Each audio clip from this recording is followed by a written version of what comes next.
Welcome to In Touch with Northern Michigan. I'm State Senator Michelle Mcmanus. Thank you for tuning in this month. Today's guest is Nancy Eluskie. She's from Everett in the 35th State Senate District, and she is a volunteer with the Michigan Donor Family Council. Welcome, Nancy. Thank you for coming all the way to Lansing today to talk to us about your stories with Gift of Life.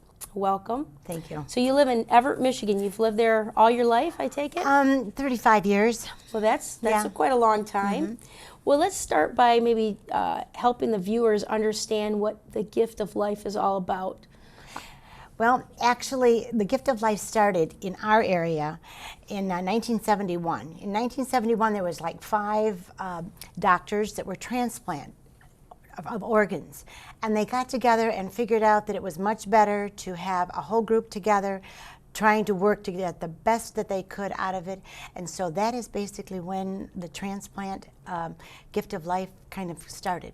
In your area in Everett, Michigan? No, actually down in U of M and one of the centers that was down there. That's Okay. I probably was. I'm not real sure about that, but I think it was at U of M. Okay. Now, how long have you been part of Gift of Life?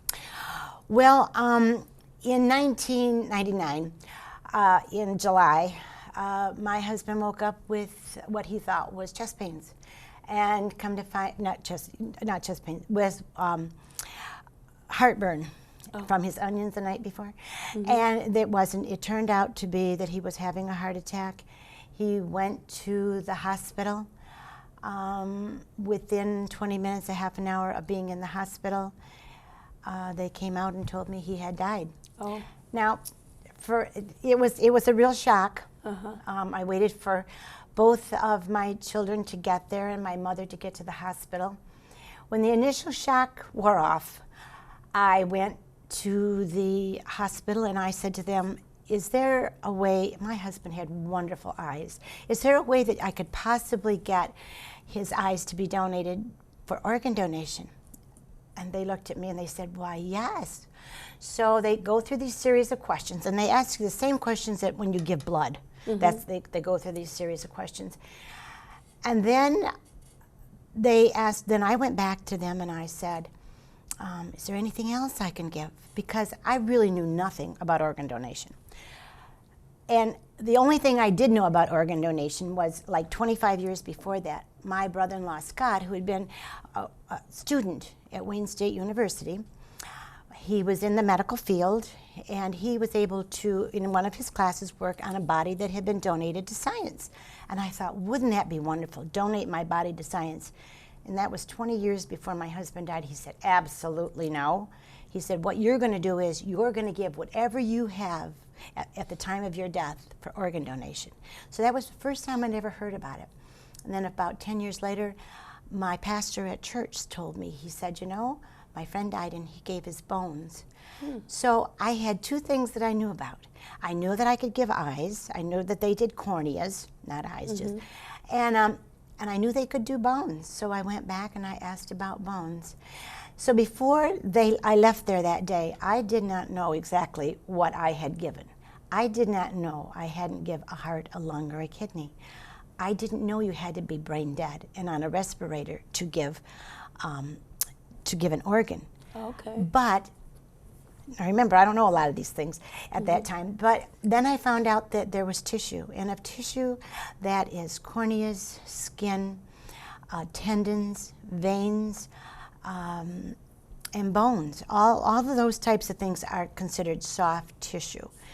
So from there, that's, you know, after the initial shock wore off from my husband being dead, that's when I finally went to them and asked them, could I do this? And I found out that's not the normal person that does it. It's usually the hospital that comes to them. Now, this all happened in a very short period of time. Yes, he woke up at 4 o'clock and was dead by 5. Okay. And so, but in the short amount of time that you decided that you wanted to have some of his organs available for those who needed those type of organs. And then I waited for my other two children to get in town because they did not know that we had ever talked about organ donation. So it was when I told them finally that what I had done, they went, "Oh, Mom, that's wonderful. Dad would have loved that." So 2 months went by though, and my brother-in-law called. This would be my husband's nephew, and he said, "You know, Timmy might need some bones. Are bones available?" I said, "You know what? I don't know. Let's call the Gift of Life and find out." Well, before we go any further, though, I must tell you, my husband loved God, country, hockey, family and friends, hunting and fishing. That kind of in that order. Hockey before us. So found out, yes, the bones were available. Bones go into quarantine for 90 days, and all bones east of the Mississippi go over to New Jersey. Oh. So after, in U of M, they did the operation at U of M, and then afterwards, after he got his bones, I called U of M in Ann Arbor, the Gift of Life, to thank them for making sure that his nephew got the bones. I said, "I only have one other request. Whoever gets the rest of my husband's bones, they got to promise me to be Red Wing fans and not New Jersey fans." And so when I was on the phone with them, they said, "Oh, lady, don't hang up. I think we need you." So it was at that time that I joined in Ann Arbor, the Gift of Life, and I'm on the advisory board for the Michigan Family Donor Council, yes. So let me back up a little bit because you have some very, some stories that I think a lot of people would appreciate and have probably been in some of the similar situations where a loved one passes very quickly and you're really not thinking about, what to do with someone's organs. And I know that, when you go and renew your driver's license every year, that there's an opportunity there to put on the back of your driver's license what organs you would like to release if something very serious happened. Had you ever had a conversation with your husband about those kinds of things before? And before, that was like, how many years ago, we could only sign the back of our driver's license. That was our only way that we thought we could do that. And that was a good way. Only thing is most of the time when an accident happens, now my husband didn't have his driver's license with him. If you're in an accident or you're a pedestrian, a lot of times you don't have your driver's license with you. But if you, now you do know about that new law that just came in that says show us your heart, and it is with the driver's license. It started in January, and now you go into the Secretary of State's office, and you have to like re-register. You can say, "I signed the back of mine before," but this is not going to be good enough. You're going to go in, you're going to get a sticker right now that says, and they'll put it on your driver's license, and it'll be a little sticker that'll be a heart right on your driver's license. Is it sort of like a national register?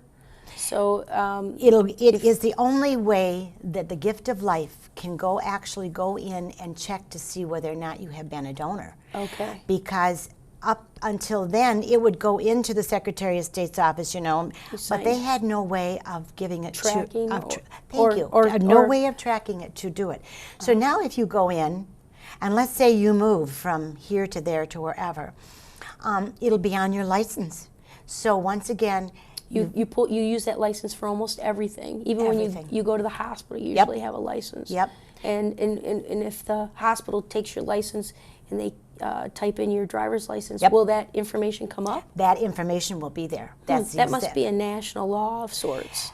Well, it's here in Michigan. Yeah. They had started this in California like 5-6 years ago. And when I was out there one time 2 years ago for the Rose Bowl parade, they were so happy to show me that they already had a heart.